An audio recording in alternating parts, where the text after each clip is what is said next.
My name is Nancy. I have a 7 years older brother named Keith. Ever since he was a child, he excelled academically. His performance was top-notch from an early age, and he graduated from prestigious high school and university. Naturally, our parents were very proud of him and often spoke about how Keith is so amazing. Perhaps due to this environment, his personality became warped as he grew up. Always being expected to excel and constantly praised may have caused him to overestimate himself. Upon graduating from university and finding a new job, he decided to leave our family home.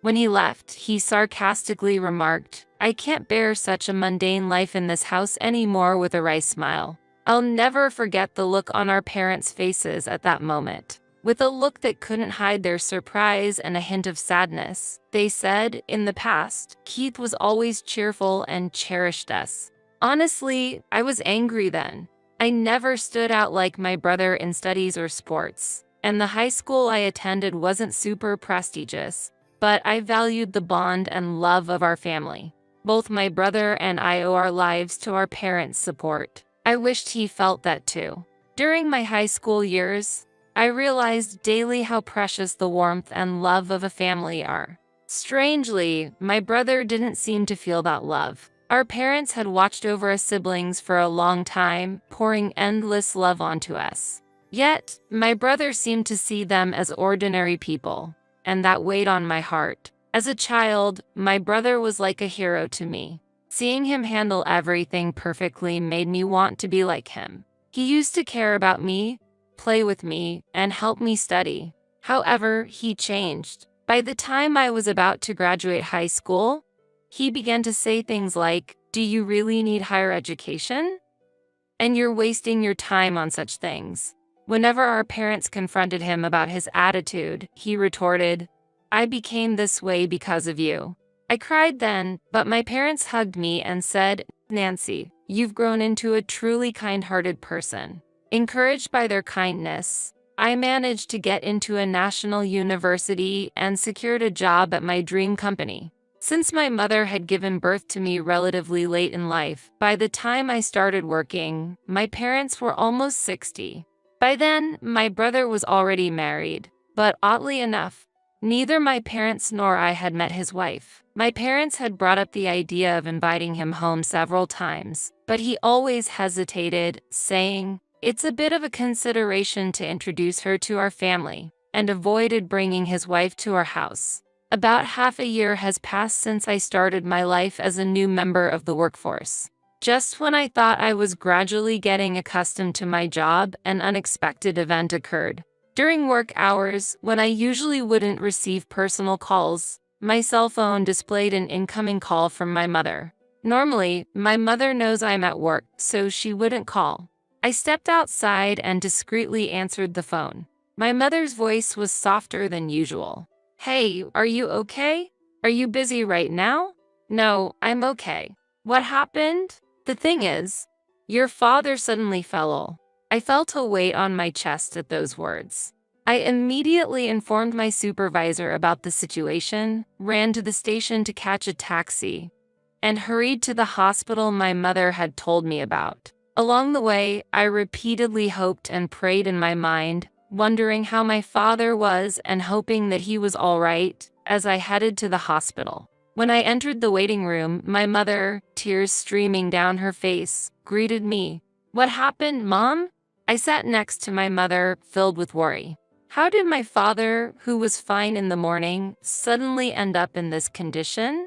Unable to process that question, words poured out of my mouth one after another. After a pause, she quietly said, "Your father has been diagnosed with cancer." Hearing this, I felt as if time had stopped. Why? My surprise and anxiety from deep within spilled out in my voice. My mother took a deep breath and began to speak with sadness. "It's stage 4. The cancer has spread to the bile duct, and they said it's hard to remove it all." After that, my mother couldn't stop her tears, and I choked on my words multiple times as I listened. "So, what treatment will be done next?" I asked my mother, seeking hope. She nodded somberly after a short pause. After a while, the attending physician came and explained the detailed condition and the treatment. My father's illness had progressed more than expected, and metastasis to other parts had been confirmed. Therefore, even if they operated, there was a significant risk, and they couldn't guarantee success. My mother and I held hands, trying to come to terms with this reality. The doctor's words were matter of fact, making us acutely aware of the harsh reality we faced. Specifically, you can either continue with chemotherapy or choose support in a palliative care ward. Both are crucial choices, so we'd like the family to discuss and decide together. The doctor's calm words resonated in my ears.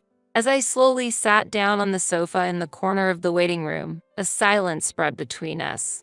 Only the ticking of the clock's second hand seemed to carve through the heavy atmosphere. Seeing tears quietly stream down my mother's face, I pondered how to approach the situation.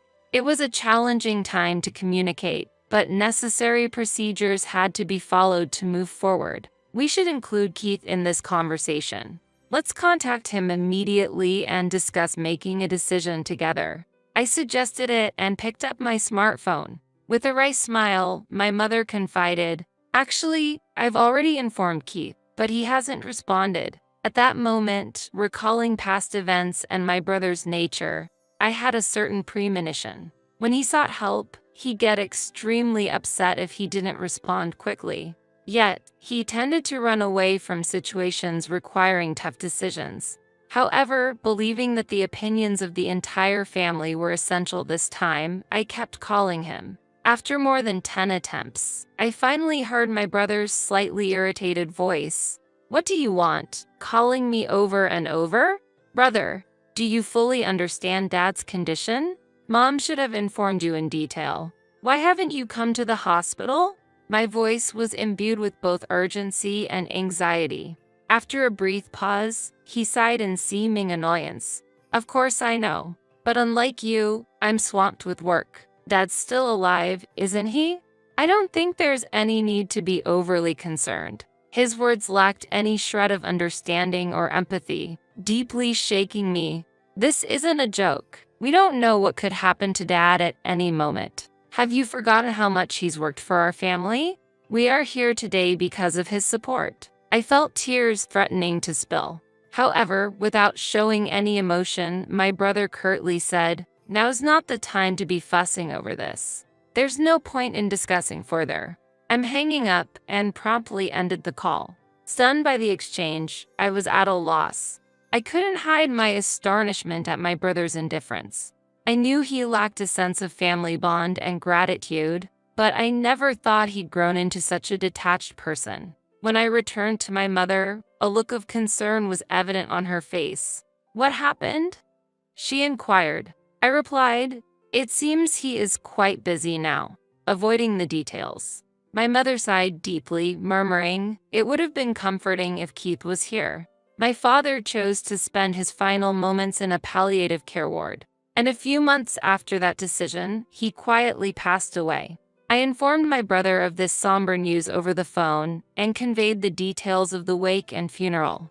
However, his response was cold, stating, "I'm busy with work, so I can't attend. Please proceed without me." True to his word, he didn't appear at our father's wake or funeral. It seemed even my mother was shocked by this fact. She probably never imagined her son wouldn't show up for his father's funeral. Both family and acquaintances expressed their surprise and disappointment at his absence. After the funeral, when a moment of quiet settled amongst the family, my mother exhaled deeply, muttering to herself, "He really didn't come." I took her hand and said firmly, "Mom, let's not worry about him anymore. We have to let him walk his path. For now, let's cherish our memories of Dad." My mother tightly squeezed my hand in response. My mother smiled and replied, "Thank you."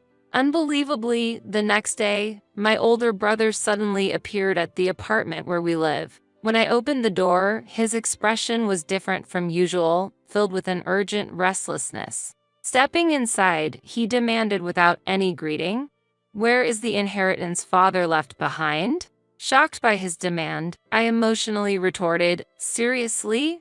Someone who didn't even show up at the funeral, and now you're saying this? At my words, my brother, visibly irritated, snapped, "Kids should stay quiet." The atmosphere became instantly tense. But my mother stepped forward, trying to calm the situation. "Apart from this apartment, your father didn't leave much behind," she explained. "There's no way that's true." My brother retorted, barely concealing his anger. Remaining calm, my mother placed my father's passbook on the table for my brother to see. Flipping through it, it became clear that all the savings our father had were transferred to a different account. "What is this all about?" my brother exclaimed in surprise. Mother replied gently, "Your father had instructed you to move all the money to my account earlier. Also, this apartment's name has been changed, and now it's in my name." My brother, taken aback, was at a loss for words. He merely clicked his tongue in frustration and left. As we watched his departing figure, we were once again filled with admiration and gratitude for our father's foresight and his plan to protect the family. A few months later, my mother suddenly fell ill and was immediately taken to the hospital. It was completely unexpected, and the family was filled with shock and concern. The diagnosis revealed that she had pneumonia, and it was in a more advanced stage than we thought. I remembered her coughing slightly recently. When she had seen a doctor at a small clinic before, she had been diagnosed with a minor cold. We felt relieved at that diagnosis and didn't worry further. However, detailed examinations at a major hospital revealed her condition was much more severe than we thought, and she had only about 3 months to live. Hearing this, I was at a loss for words. I couldn't believe it, especially when she seemed so healthy. As expected, or perhaps tragically, just a few days after the 3-month mark, my mother quietly passed away. The space without her was filled with an indescribable stillness and sorrow. Why didn't I notice sooner? Why didn't I take her to a bigger hospital immediately?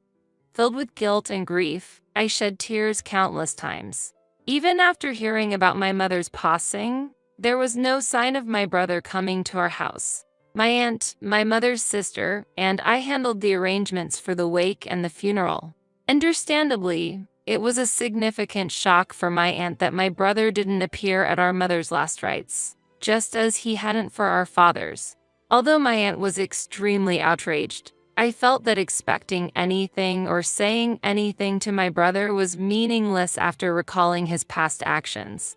However, a few days after the funeral, as my aunt and I were sorting out the heirlooms, my brother appeared again, accompanied by his wife, whom we were meeting for the first time. "Where's Mom's inheritance? She must have left something, right?"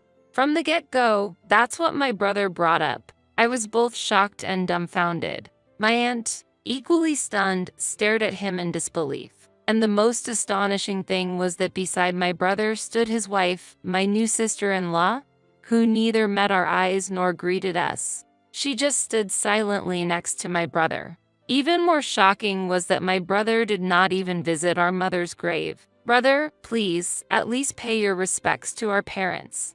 At the very least, visit Mom's grave," I said calmly. With a sneering laugh, my brother responded, "Does that even mean anything?" He then quickly followed with, "By the way, how much of Mom's inheritance is left?" At that moment, my aunt's expression changed drastically.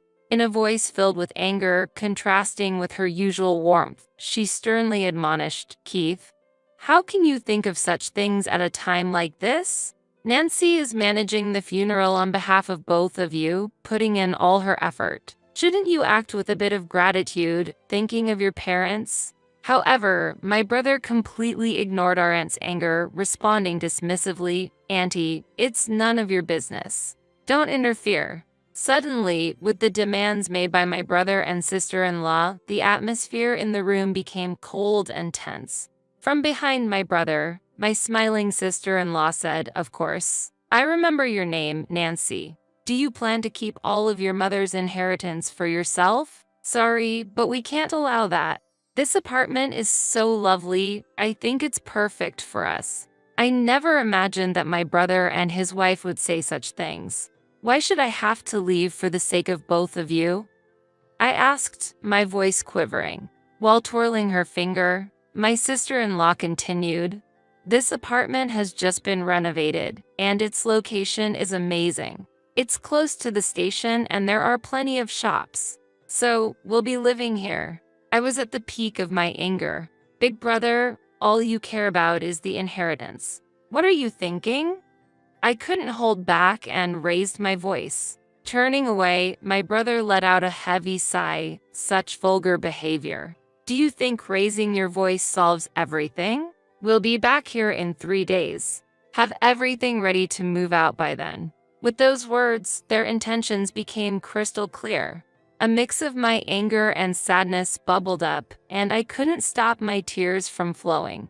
But this wasn't just a one-time event. I had to think about what to do next. Determined, I wiped my tears. My aunt gently tapped my shoulder and handed me a letter. The delicate handwriting of my mother adorned the envelope's surface. "What's this, Auntie?" I asked, carefully opening the envelope. "Your mother entrusted this to me for a just-in-case scenario. She told me to give it to you at the right moment," my aunt said, tears forming in her eyes. I unfolded the paper inside. My mother's beautiful handwriting filled the page. "To my precious Nancy, if you are reading this letter, it means I'm no longer in this world. I'm truly sorry for our sudden parting." I felt warmth in the back of my eyes, tears beginning to flow. "You might have Keith visit the house concerning the inheritance. But don't worry. Everything that your father handed down to me is now yours." I was at a loss for words. I had no idea my mother had thought this far ahead and prepared everything in advance.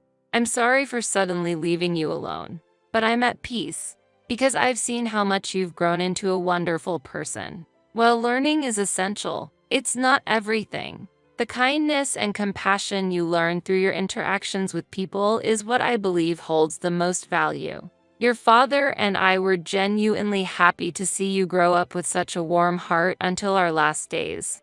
And words can't express just how proud we are of you. I truly want to express my heartfelt gratitude. Thank you." Overwhelmed, I read on, deeply moved. "Mom." The words before me blurred with my tears, but I was determined to take in every sentiment my mother had conveyed and continued reading. "Actually, after your father passed away, following his wishes, I secretly changed the apartment's ownership to your name. I'm sorry for using your seal without permission, but it was both your father's and my wish. Please don't be angry. Life has its ups and downs.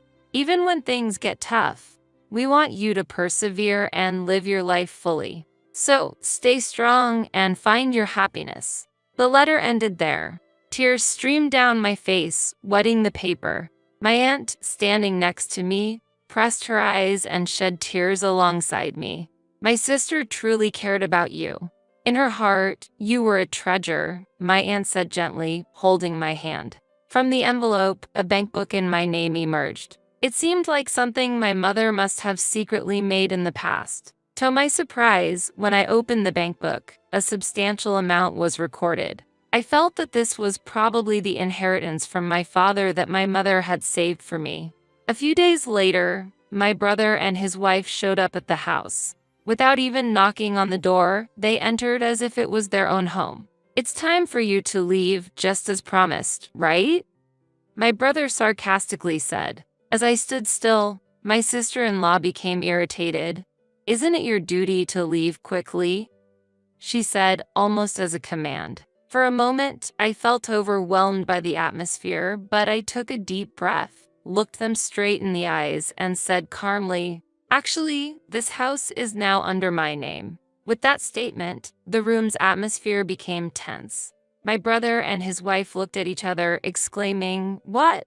What kind of joke is this? I am the eldest son. I should inherit the house, right?" my brother said, clearly shaken.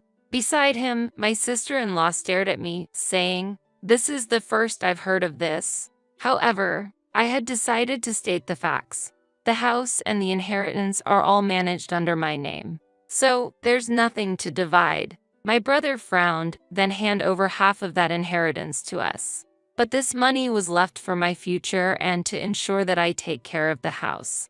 You always looked down on me, and now you're asking for money. What changed?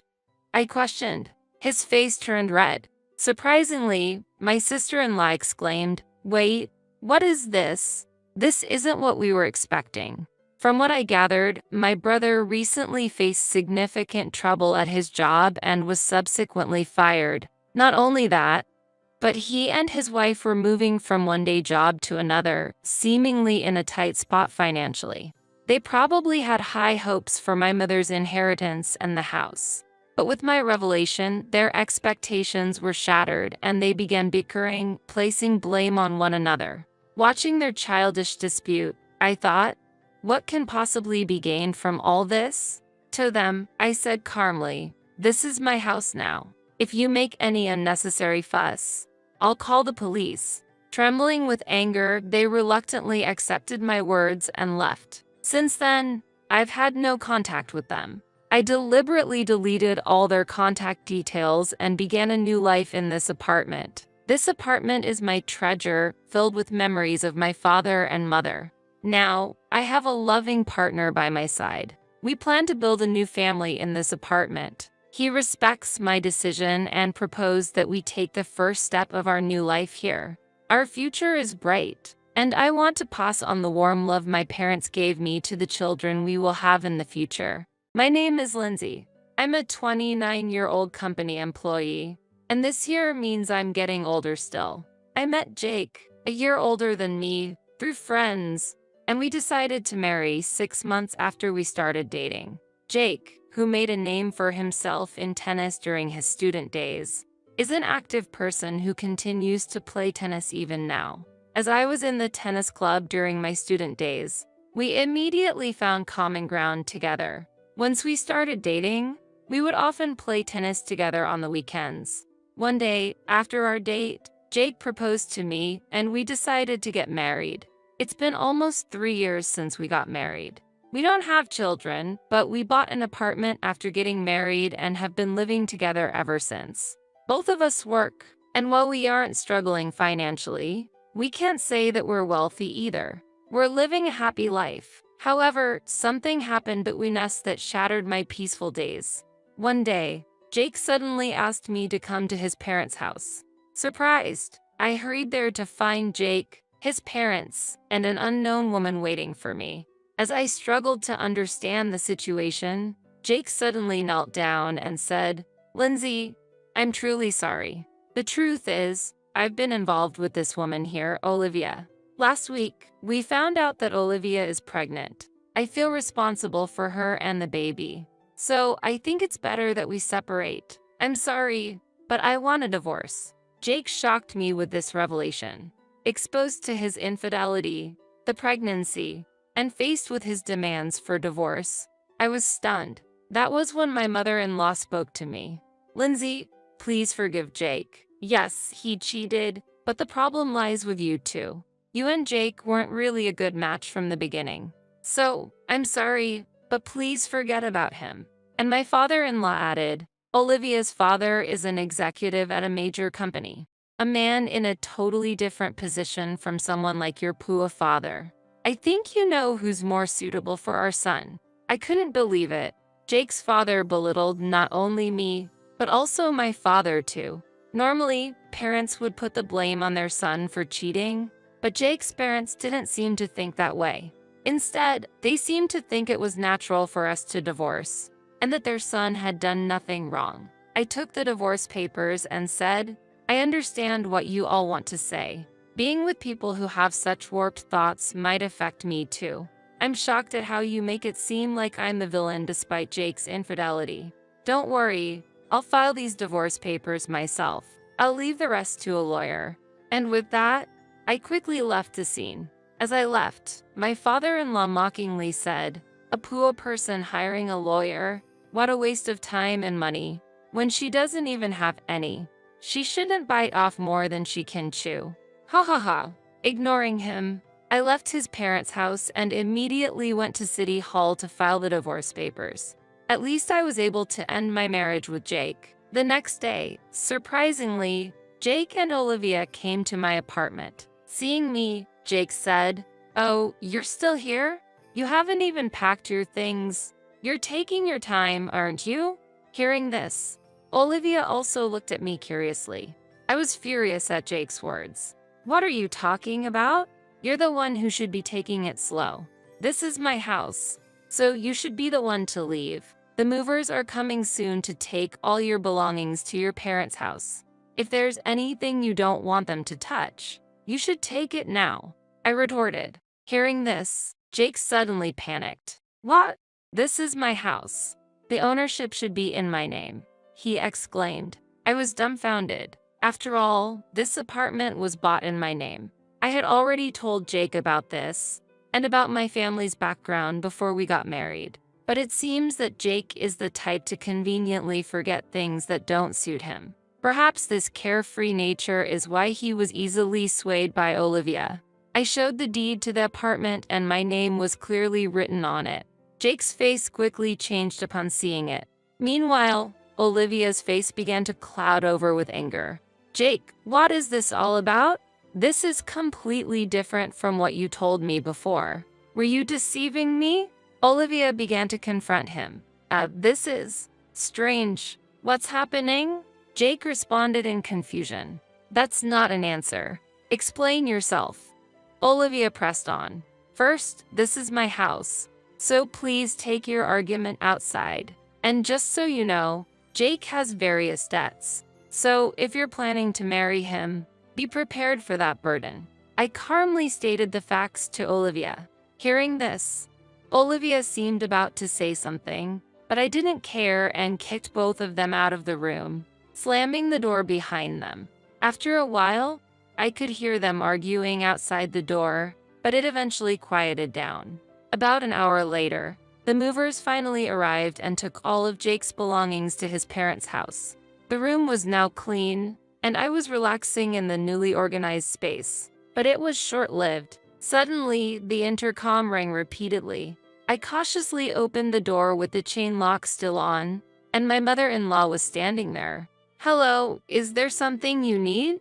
Lindsay, why did you keep such an important thing a secret? What are you talking about? I can't believe it, but Jake just told me that this apartment is in your name and that your parents are the owners of that famous restaurant chain. It seemed Jake finally remembered my family's circumstances. What about it? If I had known, I would never have let this divorce happen. A daughter from such a wealthy family. We would love to have you back in our family. Lindsay, please, reconsider and start over with Jake. I was shocked and at a loss for words at her outrageous request. I couldn't possibly agree to what she was asking. You really have a terrible way of thinking about things. Am I not a human being? Are you only interested in money? I'm sorry, but I don't want anything more to do with you. There's nothing more to talk about, so please leave, I said and attempted to close the door. But my mother-in-law, infuriated by my attitude, raised her voice in anger. Don't be so arrogant. I'm giving you my permission to reconcile your differences. Fix things with him right now. I won't leave this spot until you agree to get back together. Open this door immediately. She said this, pounding on the door repeatedly. I decided that I couldn't handle this alone and called the police. They came and took my mother-in-law away. Even as the officers were taking her, she was shouting something loudly, but I no longer cared to listen to her words. There was a reason why my in-laws were unaware of my family's business background. My father, coming from a poor background since childhood, continued to live modestly, even after becoming a company president. He never considered buying branded clothes. He always took great care of his belongings and used them for a long time. Hence, at our wedding, he wore a suit he had bought decades ago. Seeing this, my in-laws assumed that my father was not financially well off and misunderstood his restaurant chain as a small, privately owned business. As a result, they never delved deeper into my father's business. Time went by without them understanding the true circumstances of my family. Days after managing to send my mother-in-law home, Jake tried to persuade me to reconcile our differences. His persistence was incredibly exhausting. It was surprising how insistent he was, despite the fact that he was the one who proposed the divorce. He seems to have a talent for quickly forgetting inconvenient truths. I opened the door, keeping the chain lock on, and Jake, upon seeing me, began to speak with teary eyes. "Lindsay, please, let's give it another try. Everything is my fault. I'm truly sorry. I still love you. Let's be together again." He then explained a sudden turn of events. Olivia had apparently approached Jake aiming to get his house, pretending to be pregnant to sway him. However, once she learned about Jake's considerable debts, she gave up and fled, and now Jake was coming to me to seek reconciliation. Huh? What are you saying? I don't know anything about that.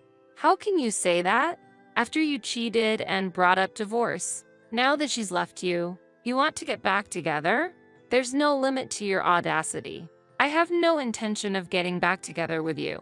Don't ever come here again. I refused Jake right there and then. Surprisingly, he quietly left. However, this was not to be their last attempt. Days later, Jake's entire family unexpectedly showed up at my workplace. They were shouting, "Bring out Lindsay. Get that woman out here. We know she's here," causing chaos in the office and leading to the security guards being called. I stood there, dumbfounded by the situation. But they wouldn't have things their way any longer. I worked at the headquarters of my father's company, and that day, my father was also in the office. All of my colleagues also supported me. "Hey, what are you doing? This is my company. Don't just barge in and make a scene. I know everything you did to demean my daughter. Don't ever come near her again, and never set foot in this company again." My usually calm father shouted furiously at my ex-in-laws. Everyone, including the employees and Jake's family, must have been surprised at the anger of my father, who usually only shows his gentle and calm side. Sorry. We're really sorry." Jake's family desperately apologized. My father's stern words had immediately quieted them down. As they were being escorted out by security, my father shouted in a strong voice, "Don't you ever come here again. And never do something like this again. I won't allow it. You understand?" Hearing this, I couldn't stop myself from crying. I felt a deep sense of gratitude that my father had gotten so angry for my sake. Later, through the company's legal advisor, I decided to seek damages from Jake's family. I sought damages for the divorce due to Jake's infidelity, for his persistent attempts at reconciliation after the divorce, and for the disturbance at my workplace. The total amount was substantial, and I eventually received payment from them. I also made them sign a written agreement promising never to come before me again. Jake's family's state of affairs rapidly declined thereafter. Chased by the money owed to me and Jake's existing debts, they ended up selling their home and moving far away. In town, the story spread that Jake had committed adultery, divorced his wife, and after being abandoned by his mistress, attempted to reconcile.